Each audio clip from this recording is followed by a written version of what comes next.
Welcome to Turmeric and Tequila with your host, Kristen Olson. Questioning a better way, one gracefully disruptive conversation at a time.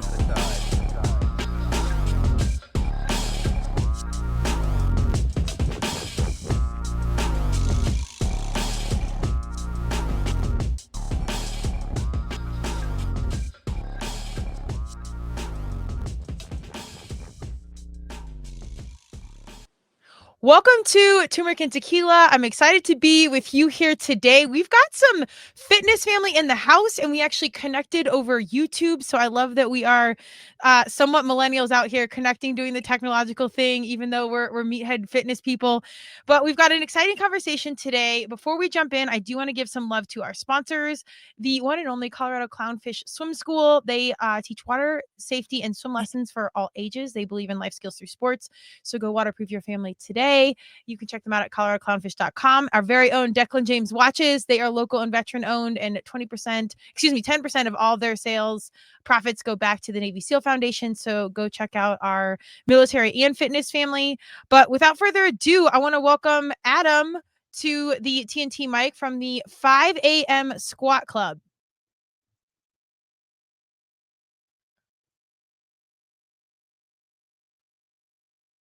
Did we lose you? I think we just lost him.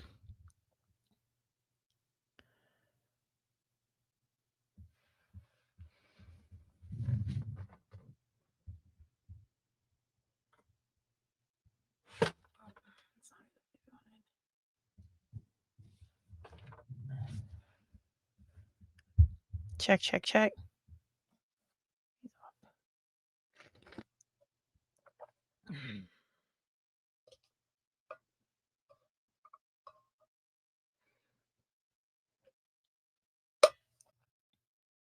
Okay. You hear? Sorry about that. I don't know. I got an Instagram call. I don't even know if that was a thing. I shut it off and I was gone. Oh shoot. Okay. Here, actually, let's I'm gonna do that one more time though from the beginning. Sorry.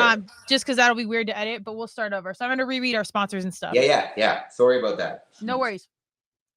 All right. Actually, I'm just gonna leave it recording, so we'll just go from here. Okay. Welcome to Turmeric and Tequila. I'm excited to be with you here today. We have fitness family in the house, and we actually connected over YouTube. So I love that we are out here as meathead humans, but we're also figuring out this tech side to disrupt some narrative there. But we're going to unpack a lot around fitness and health and community, mental health and community, you know, are two big portions of Turmeric and Tequila. So we'll touch on those. But before we do anything, I want to give some love to our sponsors, the one and only Colorado Clownfish Swim School. They have swim lessons and water safety training for all ages. They believe in life skills through sports. So go waterproof your family today. They are a local and tons of specials for the holiday. So go check them out and within the new year. And our very own Declan James watches. They are local and veteran owned, and 10% of all their proceeds go back to the Navy SEAL Foundation. So go check them out. Lots of good stuff going on for their 2026. But without further ado, I want to welcome Adam Fomen to the TNT mic, founder of the 5 a.m. Squat Club. Welcome, Adam. Thanks so much for having me. Absolutely. We're going to talk a lot today about fitness and the importance of community. I love that you list like core values for you guys and part of the mission. But before we get to any of that, tell us about young Adam, because I always want to hear about the human behind the mission first. Yeah, young Adam was always kind of fitness driven, but that has definitely evolved and meandered and become something very specific now.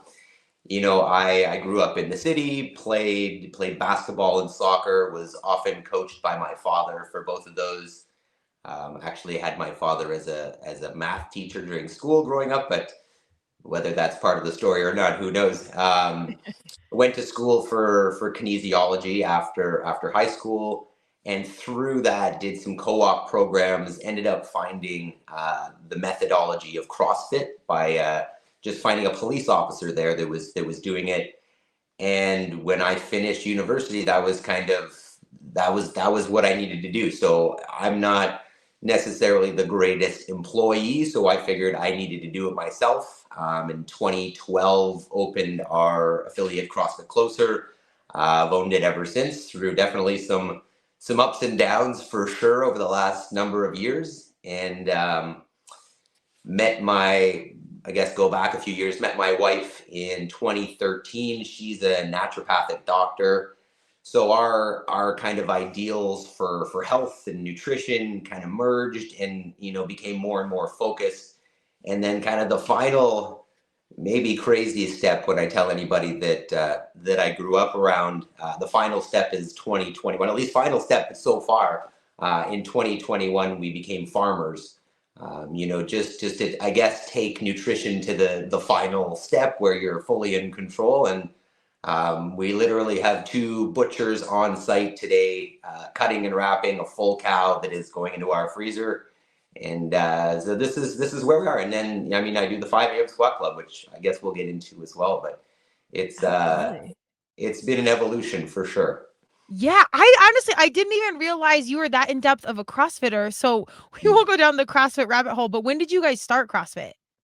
So in 2009, when I was working at the Ontario. So I'm in Ontario, Canada, and every police officer that gets a job in Ontario goes to what's called the Ontario Police College for 3 months for their kind of initial police training before they go out to their services and get their own specific on-site training there. And I had a couple co-op jobs in university working there with the physical training department where we did workouts and whatnot with them. And this guy that was only eating eggs and spinach in the cafeteria would run on the treadmill and then run downstairs and do wall balls. And I was like, why are you sweating during your workouts? I mean, I was used to bodybuilding, right? So he said, check out CrossFit.com. And, the type of person I am was just drawn to the fact that like you could define what we were doing. We had a definition for fitness, and with that, you could define kind of the best way to maximize that. And I was hooked. So I read everything and watched everything, and that's basically the rest is history. That's crazy. Okay, yeah. So I really get to interview people because we got into it. Oh gosh, 2009, and by 2010 we were at the farm competing at the games. And as you know, it's a much different animal at this point in the game, and the ebbs and flows of the business and the leadership. It's been a wild situation to watch on so many levels. But baseline, and I can critique it all day. I absolutely love it. It's changed my life, and it's brought the absolute best humans into my world. And it makes sense that we organically cross paths, but it's such a wild situation, but it attracts the best like-minded humans. Obviously I'm biased because I'm one of them. So it's people like me. But it's just been such a facilitator for community and so many good things. So that's crazy that you've been in it that long. And then when did you guys get the affiliate? It was March 1st, 2012 is when we opened our doors. Okay. So Wow. That's 14 incredible. in a few months. Okay. Well, and the good thing about CrossFit that I do love is, Greg Glassman, however you feel about him, he's always doing the most. I've had some time to actually spend in real life time so I can have my own opinions, but he really does, go up against big food and big pharma. And I love the ideologies he put into the community very early on. This is perhaps kinesiology, and now your wife, being in depth on the nutrition side. I, even as a D1 athlete, didn't get a ton of intel around fueling our bodies or questioning paleo and macros and all this stuff. So I love that CrossFit, however eloquent or unintentional or the opposite of that, intentional and just full running through the wall, slamming this stuff into our face, really started to plant these seeds of how do we do this whole human approach, not just fitness, but training, mentality, faith, spirituality. Like, what are you putting in your body as a whole? When do you think you started questioning like the whole human approach versus just a fitness piece?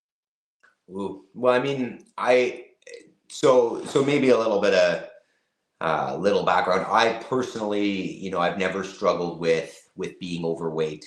So as a younger kid, it was always about getting bigger and building muscle and all that. And the thought of it wasn't necessarily aimed at health.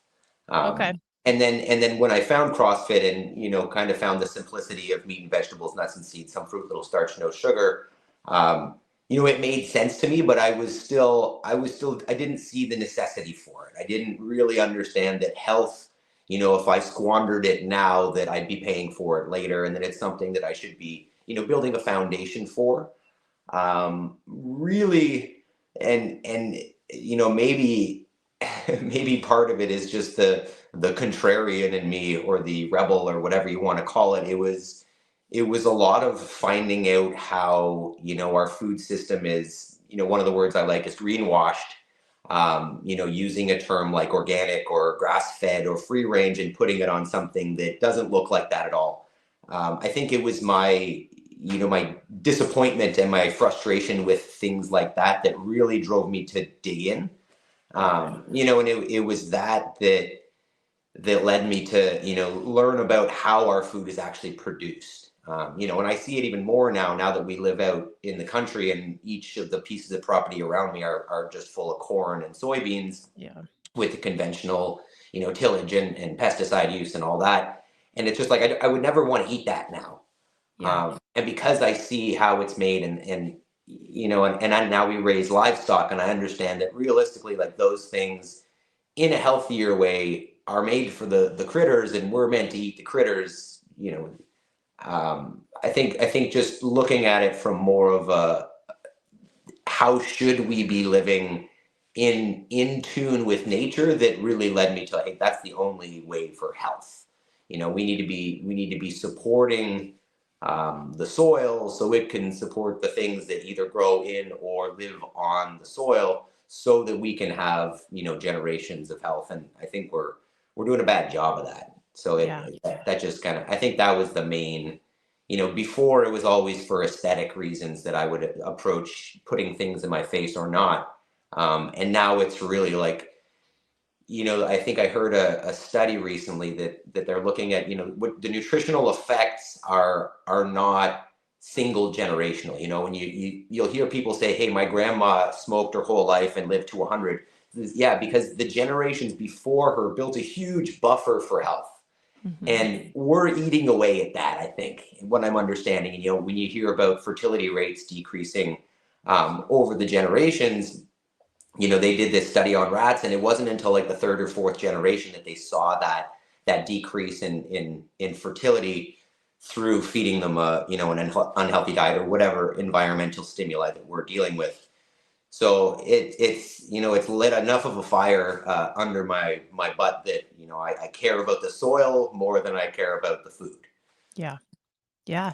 Amen. I think the more we get like exposed to like our indigenous studies and way of life, like our Native Americans, and like just connecting to the earth. And obviously I'm with you. I care about what I put in my body, but there is such a spiritual aspect to it. And when you start to raise your own food, even growing a garden or animals, which I can't do the animal thing, which we'll touch on that as well. But at my CrossFit, we used to source a cow, so I was never connected to it. But when you start to see and produce and have your hands literally in the dirt, and like you see something you grow, like there's just such a spiritual connectedness to how you fuel your body. Tell me a little bit about like your mental health and the spiritual connection of starting to like really gain hold of how you fuel your body in all capacities. Yeah, I mean, I think I notice, from a surface level, that if I'm putting healthier things in my body, I mean, just from a very surface level, if I'm eating too much sugar, I don't feel good mentally, physically. I'm a little bit more of a, not nice person. But at this, on the other end of it, we have two little girls here, and I would love more, especially now as a farmer, and I'd love to have 10. That's probably not going to happen because we're both 40. But I see them in the way that they're connected with our food, right? They see, we hunt on the property, and I'm more than happy to talk about. I'm assuming, I don't know what your views are on meat, but I want them to see that food doesn't come from a grocery store. I want them to understand that you can, it's, my older daughter is 3.5, and, we move the cows around every day in the summer so that they're always on healthier, fresher grass. And, I was there filling up their water with my daughter, and she's saying at the same time, hey, we're going to eat you and you're going to be delicious. But at the same time, this is my favorite animal on this place. And we got lots of animals, and I was a little bit concerned, I guess, when we started doing this, and when we started showing them that there would be a disconnect, that there would either be like, hey, that's a thing that is meat and I don't really care about its soul, or I love that thing and I can't eat it. But, I'm seeing that that's not the case at all. And, they really respect these things that are being raised here. And, that we get to give them the best version of that life that we can, so that, we're all kind of living in this together, and it's a cycle. So, mental health wise for me, I've this that's been a I do a lot of work on this, and whether we're making progress or not, I don't know. And I used to think that the goal was like find happiness, this elusive feeling that you're not unhappy. I don't even know really how to define it. And now I more so aim for usefulness. Like, do I have a purpose? And can I move towards that? And I find that if I'm making progress and taking steps towards something that's meaningful, and that I'm doing intentionally, as opposed to just, being pulled in whatever direction by whatever's trying to, grab my attention, then I feel better. If that's a valuable thing, better, whatever that means. Yeah. Amen. I think sometimes it's hard to like qualify and quantify emotions and our mental health. The point is, and I'm like you, I do a lot of work on this, or try to, particularly being held accountable, talking about on the mic. I want to, walk in the space that I talk in. I don't know that there is a marker of like you're in it successfully. I think the success piece is the awareness and the consciousness of catching myself when I'm off or I need to adjust, or when I'm doing a good job. So I think you're doing a good job if you can sit there and say like, I'm doing the work. Here's when I know what to adjust. But I will say my point's on meat. I am a meat eater, and I've had a couple big clients that were meat manufacturers. So I'm here for hunting. I think it's way better than how they process it and manufacture, and it's the disconnectedness. And if you've ever been around a cow, they're wildly intuitive and they have huge souls and hearts, and it is a very weird thing. But I can understand also how your daughter comes from such a different mindset and sees and knows we're going to eat this, but there's like a respect and like a spirituality almost to like the process that's so different than unwrapping, gross meat from styrofoam, from plastic that was so horrifyingly like processed. So it's a weird balance. I'm just not good with animal death in general. So I just turn a blind eye for my own, mental health. And I'm on the same side of you, as like, I'd much rather people hunt their food than go buy it from the store. So we won't go down that spot hole, but tell me a little bit about 5 a.m. Squat Club, how this started. I love that you listed your core values: habit, self-leadership, and discipline, because we talk a lot about core values on Turmeric and Tequila. It's a huge piece of my leadership. It's not just being the strongest or the fastest or the smartest. It's what you believe in. So tell me about the club and why this even started. Yeah, there was, I mentioned I own a CrossFit affiliate, and, 2020 through, we're in Canada, so it felt like till 2024, Yeah. Gyms were up and down in terms of being able to be open or not. And, I'm very passionate about what I do. And I went through definitely some downs through that time. I just couldn't understand how, the thing that is most important to us, being together, working hard, improving our health through fitness and nutrition, was considered the wrong thing to do. So like my mental health took a real dive during that time. And, I was sitting with my now business partner at the gym one day, and I was telling him that, it's been bumpy at home. And, that I'm my wife is definitely a saint, and she puts up with a lot, so, I was telling him that, I may be at a place here that like she's pretty upset with me. And I don't know, I mean, it wasn't that he said anything important. I think it was just the right words at the right time. And it was just like, well, what the hell are you going to do about it? I mean, you're either going to blow it or you're going to fix it. Yeah. And, I hadn't been, we're beginning of the year now, 2025 is basically when this conversation had started. And, before 2020, I was all into personal development. I've been reading all the books, like Eckhart Tolle and like all of that stuff. And I had a stable morning routine. And like, I was in this mindset of progress. but I had gotten this place where like I was fine being stagnant. I was fine with just going through the motions and not really having any goals, and being okay with just kind of like being here. And what I understand now, and what I speak about sometimes in the 5 AM Squat Club, is there is no such thing as neutral, right? You're either, I'll say, you're growing or you're dying. And I was just lying to myself because I was not neutral. We were going downhill. Our finances were going downhill. Like everything was kind of in a bad place. And, I think right then and there, I decided I needed to start working. I needed to make a change. So it started with getting up early and just exercising, because that's all I know. I mean, that's the thing I've done since forever. And I know that makes me feel better. And then once I've exercised, I can clear my head and, start doing something. And because we've got these little girls, I could only make sure that it would happen first thing in the morning before they woke up. So started getting up and exercising, and through that started, building a little bit of motivation. And I started building our farm's website and started thinking about building a course for seniors for fitness, because I have some clients at the gym that are in their 90s, and that's, it's a population that I enjoy working with. And the more I worked on it, the more I kind of just got motivated and got to a point where I got the idea for this 5 AM Squat Club. And I figured, so in essence, what it is it's my work on myself that's kind of turned into a class.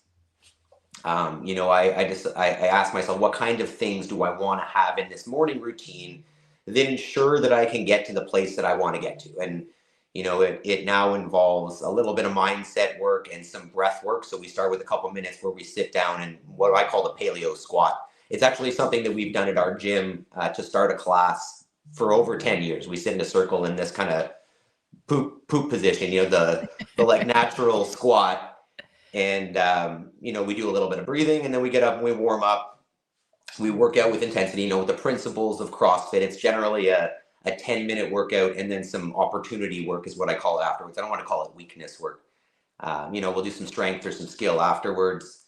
And then we talk about your homework, which is an hour of dedicated work, uninterrupted, towards your dream life, whatever it is, whatever the thing you want to be. When you would look back on who you are at the end, are you going to be, I wish I took that chance, I wish I started that thing? Or is it going to be, hey, I worked on that thing so many times and over and over and over again until I was the person that I wanted to be, the person that did that thing. And so every day I go live at 5 AM, and the session is generally about an hour. And it's the point of, I started editing the videos when I first started. So I started May 1st of this year. We're 229 days in a row so far. Let's go. And then about 50 days in, I started thinking about it would be better and less editing if we did this live, because then I could do it with people potentially. So we started going live about 75 days in, and now it's still small, and that's okay with me. We're growing slowly, but I've got a little group of people who, most of them are in the same time zone. Some of them are in the UK and Europe, because it's not 5 AM when we're doing it. And we work out together. So it kind of gives a little bit of feel of, being at the CrossFit gym and suffering together with people. It definitely holds me accountable, because, I can work out at home and quit halfway through a workout, but I can't if I know that people are watching and this is going to live on YouTube forever afterwards. Right. So it's for me to, work on my shit. Sorry, I don't know if we're oh, you're good. Turmeric and tequila, you're good, man. And it's since we moved to the farm, it's about a 40-minute drive to the gym as well. So I'm really not getting in there as much because it's busy here, because of that distance. And now I'm working out 7 days a week, where I was basically down to 2. So it's evolving, right? The goals for me are evolving. I want to show these girls, you hear when you're young, hey, you can do anything you want to with your life. But I think a lot of parents don't show that. They don't lead it. And, you can say all you want to anybody, but they're not going to believe you unless they see you doing it, right? Your action is everything. Your words are pretty meaningless, or not meaningless, but less valuable than your actions, right? So I want to set the example that if you want something, like, just make it happen. Just start working on it, and you get there. So that was that. So yeah, so many things you touch on that I think are amazing. And number one, I really appreciate you being vulnerable, talking about, dark hours, because I think those are when the light peers through, but you still got to find a way to choose to show up and take action and take that first day of like, what is the one thing I can do that I know? I'm going to get up early. I'm going to work out. I think people get lost in like, how do I solve this big problem with like having a solution right there? And oftentimes it's just fucking wake up, do one thing that do one step in the right direction. Cause I've been there like you, and I'm like, how do I solve this problem? And I want to note, obviously I'm a strong female feminist, all the things.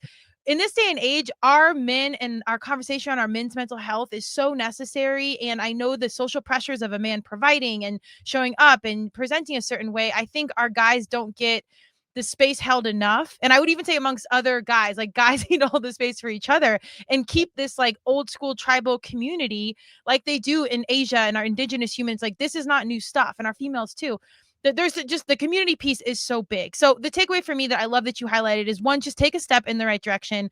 Two, find your community. How magical in a divided world, we're shut down from COVID and you're in touch with humans all over the world. Like that's incredible. That's something you can't do with an in-person CrossFit affiliate. And social media, YouTube, it gets a lot of hate and some of that's justified, but what a magic thing we have at this day and age. Like your dream can evolve to something that didn't even exist. And now you can work with people in the UK and talk about freaking back squats. Like what a time to be alive where you can do this. What do you think has been like the biggest surprise being an entrepreneur, being a farm owner? Like here you are on the farm doing squats with someone in the UK. Like that's so cool. Like you're so not isolated. But what do you think is the biggest surprise as an entrepreneur and a fitness leader that you've experienced over the past few years? The biggest, in the, as an entrepreneur, that's a big question. I mean, without being, without being negative, I think, and then there's a positive here. I think that, being aware that what you have is not necessarily stable, that, you want to make sure that, you're covering your bases, that just the example of being able to be shut down and not have that control. I think just being aware that things change, and that, having other avenues or other ideas or methods for reaching people or helping people or whatever it is that you do, is a good idea. The more, and just, community and connections, the more people that, that you can connect with that are on the same page, that are in your tribe, the more that you recognize that you're not alone out there, and that teamwork makes the dream work. You're not going to do it yourself. Yeah, it's so real. And any entrepreneur needs to know, like or any human, we control so little. Like you can do everything right, read all the books, have things, and then the world shuts down. Or, you start fighting with your kids or your wife or your coach, or like the only constant is change. And so you really do just have to stay ready. And that's kind of one of the things I love about CrossFit, even though people overdo the pre-workout and make controlling all these things, is being ready for the unknown, like not really knowing what you're going to do or what's going to happen or what skill set you're going to have to bust out, because that is so life. Like you can just be ready, and then it just throws a wrench in the situation. And I also think, I hope it sounds like you do this with your kiddos, like have the dream, but know that like, dude, the dream could change. Like, did you ever see yourself having an online community on a farm? The online community, maybe, since it's fitness and all that. The farm is far off. I was like, there was a time, and my wife will attest to this, that we lived in our first house in the city, and she was like, you didn't want to go in the backyard. Like you didn't want to go outside. And I was like, well, part of that was that my neighbor could see me if I was out there, and that wasn't my goal. But it's been an evolution. My dad was out here recently, and we were just walking around doing a little bit of work, and he was like, do you do this every day?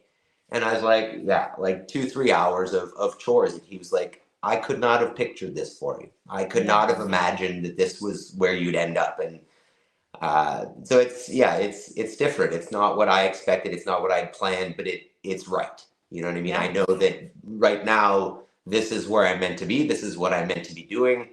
And it feels like everything is one and the same, to be honest.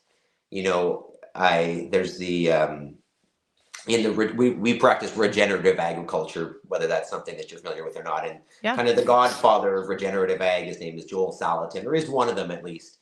And, you know, then there's Greg Glassman on the other side, who's kind of like, you know, my inspiration. And, you know, I'm really a disciple of Greg Glassman. You know, I've read it all, and there's very few methodology pieces there that I disagree with.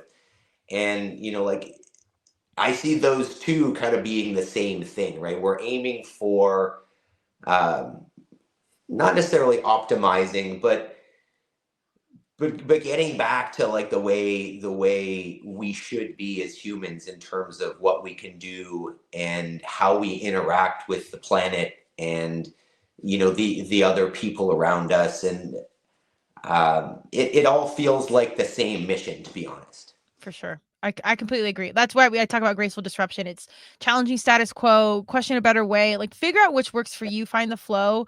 And I think I don't love the quote, how you do something's how you do everything, because I don't know that that's always the case, but it really is. Like once you have like this mindset of open-mindedness and kindness, and like even if you agree or disagree with people, if you can hold space for a conversation, usually there's some sort of core value that's in alignment that you can bond over and then see why they feel the certain way. So I'm with you. And most of it to me is just like disrupting sales, like just stop being sold a dream on so many levels and figure out what's important to you and being open to the city and then the farm and then you're raising cows and kids. And like, I don't know. And there's no better time for our kids to see an example like you doing this, because opportunities everywhere. You can live any kind of life you want from any which way because of the internet and social media and whatnot. Would you agree with that? Oh my God. Absolutely. And, you know, as I'm saying, don't lead with words, don't lead with, lead with your actions. I'm always telling them, like, whatever you decide to do, you know, in some way, document it. You know, like even if you decide you want to go some traditional like 9 to 5, like make a YouTube channel or something, like show it so that you've got that other route. Use these tools that are at your disposal. Don't get too caught up in the consumption, but like produce something. Make an asset, and like maybe that job ends up being what you love and whatever, but maybe it doesn't. And then you've got this thing that people have an idea of who you are, and you're developing a tribe, and you could communicate with them. And I'm just trying to show them that, like, just don't close it. Be open to using the tools, and building something non-traditional is really, I think, where I see it. I agree with you. And the magic is not only that, like, you can leave a mark like 20, 30 years, 40 years from now, after you're long gone, they can see us having this conversation with like their kids. Like the ripple effect is wild. It also scares me a little because times change and there's probably shit that we say that's not going to be cool then. But the flip side is people get to connect with us. Like I get to have conversations with people like you, and like I'm doing this for the greater good, and I feel like it's a useful space for my gifts and tools and experiences where I can give back. But also every time I show up, I receive every single time. So it's such a reciprocal, beautiful process if you can just be open to what is at our fingertips. It's there are so many tools, and if you can balance it, it's incredible. Well, that's again also kind of the lie, like you said, there's no neutral, because I had to learn balance, hence we call the show TNT, because you're never really on one side or the other. It's that constant struggle, but 'tis life. It's such a thing. At this point in the game, you've got your online community, you've got 5 a.m. squat club. What would be like success to you right now, or even 10 years from now? I guess it depends on how you define success. And I think I would say it is, continually moving towards your purpose, which, for me would encompass, setting a good example for those girls, providing a financial opportunity for the family that doesn't lead to stress. It means, in this current moment, it means, moving this piece of property to a healthier state. Not a state in the US, but improve the health of the land. So, if I were to say 10 years, I could define each one of those. At the ground, it is degraded. We're living on old farmland that's been used and abused, and I wanna be able to walk through that field and feel softness. Right now it's hard clay. So, that's a 10-year goal. For the family, it is, as I said, in 10 years, definitely be able to have the financial resources through the online community or whatever programs we design, to be freedom, to have the freedom to go wherever we want. If we decide we want to move and pursue something different, and from a little more core level, and this isn't necessarily a SMART goal, but be, just continually become a better version of myself for them. Whatever that means at the time, that their interactions with me are considered good, within their perspective. And I think if I would have asked somebody their goals and I gave them those answers, I would have been pretty disappointed. But that's I mean, I could give you, I made a goal the other day during our session in the morning, and just to make sure that I'm being ambitious. And I said, hey, within 10 years, I want to be a guest on Joe Rogan. And that's just one of those like silly ones, but I can measure that. You know what I mean? And that would be a correlate to the success. It would be an indicator that, hey, that goal of being the go-to place for someone who wants to like kick it back into gear. You've lost your way a little bit. You're maybe a little bit overweight, out of shape. You're not on track to that place that you want to be. You're starting to veer away. And, I want to be known for like, that's the 5 a.m. squat club. Like just do that for a little while, develop a routine, whether you maintain your 5 a.m. habit or you just build that habit for some other time in the day, like create that consistent routine. And we're the go-to place. I think Joe Rogan would be like, if you got there, it would probably be a good sign that you're on that track. I love it. Let's go. Well, I'll one up that. I'll say I want Joe Rogan's salary and spot, and you can come back on Turmeric and Tequila, and we'll disrupt the whole game. We'll put it out there. Done. No, but I'm with you. I love it. And you're such a CrossFitter at heart because, like, where's the measurable? I need to know like the macros and the output and blah blah blah. I'm not that scientific human. I'm more just like the dream zone. But I'm with you. I say, and also you put it into universe. I say God, universe, Madonna on the podcast, whatever you believe, but put it out there. Say it out loud. Hear yourself say it back. Yeah. And you never know. Another upside of recording your journey or sharing it is where that's going to land for someone else and how it hits them. Like everybody needs a different leader, different coach, different kind of person to look up to. And when we're out here and we're accessible, we're not necessarily on Joe Rogan level yet, but people can look at us and relate. So you never know, like our words might land closer to them and be more inspirational than said celebrity because we're regular humans doing hopefully irregular things, but maybe a little irregular on another level. I do have to ask, are you squatting every single day? And we won't break into the minutia here, but tell me a little bit about that. So the programming actually started as just some form of squats, 100 reps every day, and it's not that anymore. Okay. It's now basically and I don't claim to write the best program. I don't believe there is a best program. I believe that the best program is the one that you do. And so now it's just my version of CrossFit programming. We do squat every day because there are squats in the warm up. Okay. And we do burpees every day because the first thing we do after our mindset prep is 2 minutes of burpees. And it's just like, that's the first thing the first movement of the day. And then within the warm up, there are probably 20 air squats that we do. But no, the workout does not have squats in it every day. Okay. Because Okay, I do see the value in squats though. Yeah, I'm here for it. Yes, my knees, like even though you said you're sitting in like the paleo position, I agree with you. But like at this point in the game, like I don't know that my knees would do it, even if I did over time. And I don't know, CrossFit, again, it's so good about throwing all these different weightlifting programs and methodologies and modalities. And like you got to find what works for you, particularly, as our bodies and brains get older. But just the mindset of the online community holding you accountable and making you show up, I think is the biggest through life in general. Like you don't got to have it figured out. Just fucking show up and things will work out from there. Yeah. Yeah, it's the one thing that I've been talking about recently is how much we can overestimate what we'll do in it, or what we can do in a day, right? I mean, you'll see people write to-do lists that are like 30 items long and they'll get 2 or 3 done, but they don't at all, they really underestimate what you can do if you just do one thing over and over and over again. Like what you can do in 5 years, you'd be overwhelmed. But we try, as you were saying, we try for that big one-time instantaneous explosion of whatever, whereas like that's not the way it's going to happen. It's going to take just repeat, like a little bit, iterate, obviously, don't make sure that don't be swimming with your face down the whole time, but just do the reps. When you ask about a goal, I was thinking another one would just be like, if I do this every single day for 10 years, like that's a good goal. Yeah. Do Oh, the yeah. step, the thing that if I do it, it's going to lead somewhere, take that step.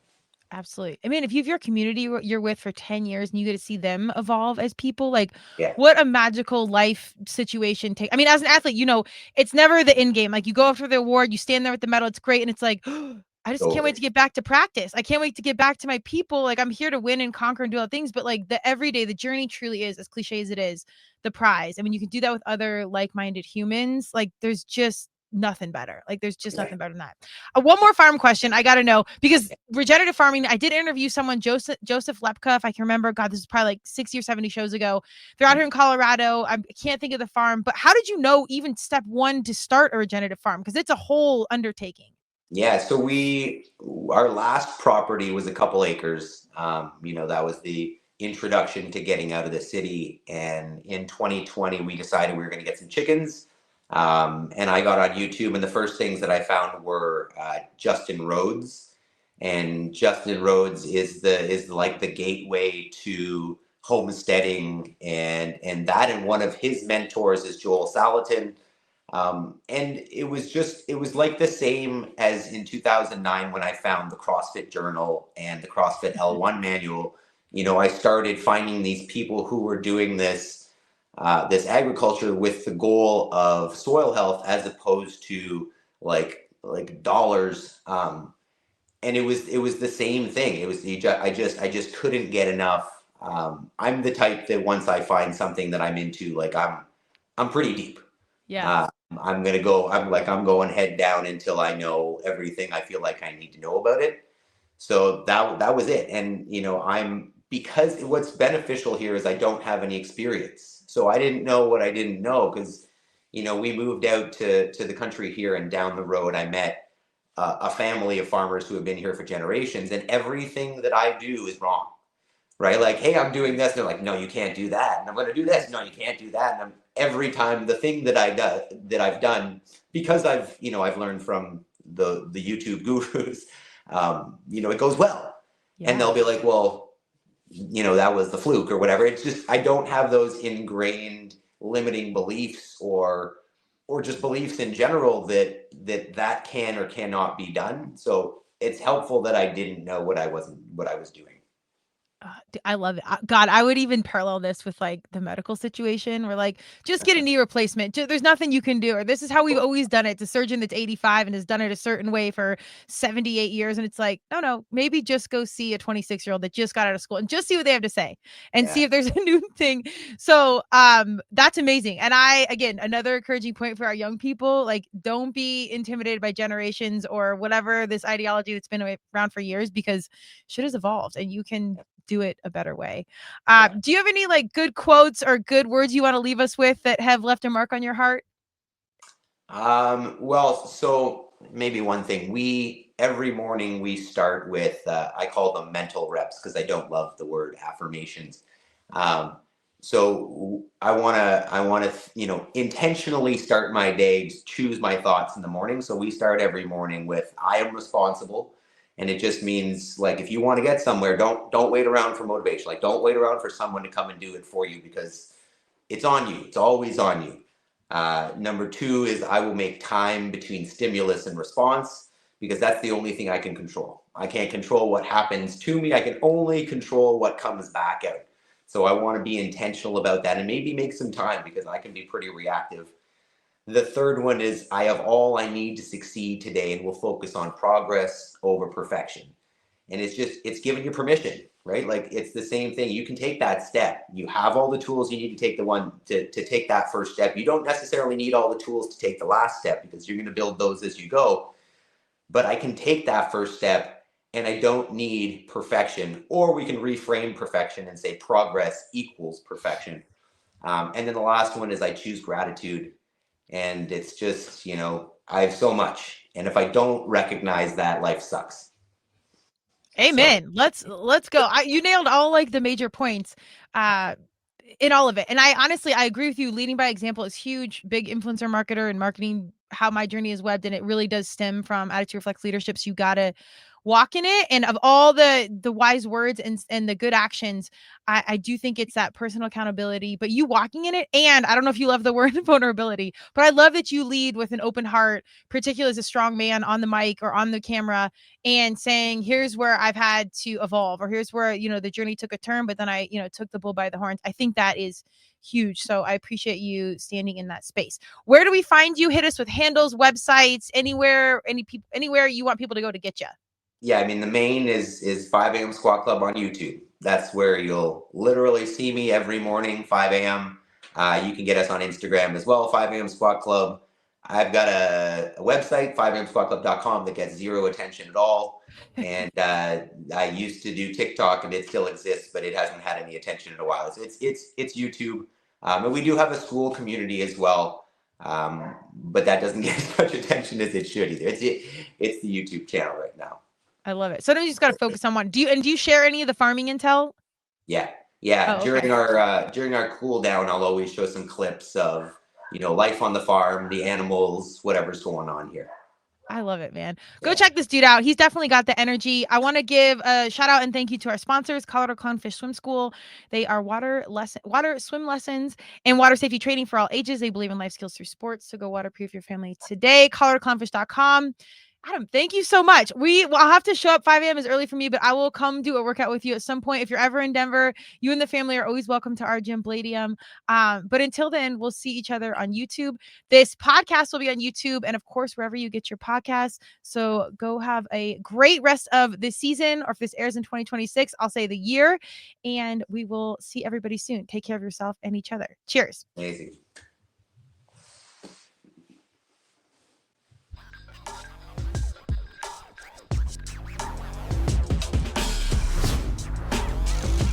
Thank you for joining Turmeric and Tequila with your host, Kristen Olson. Tune in next time, and don't forget to subscribe on Apple, Google Podcasts, Spotify, or wherever you listen.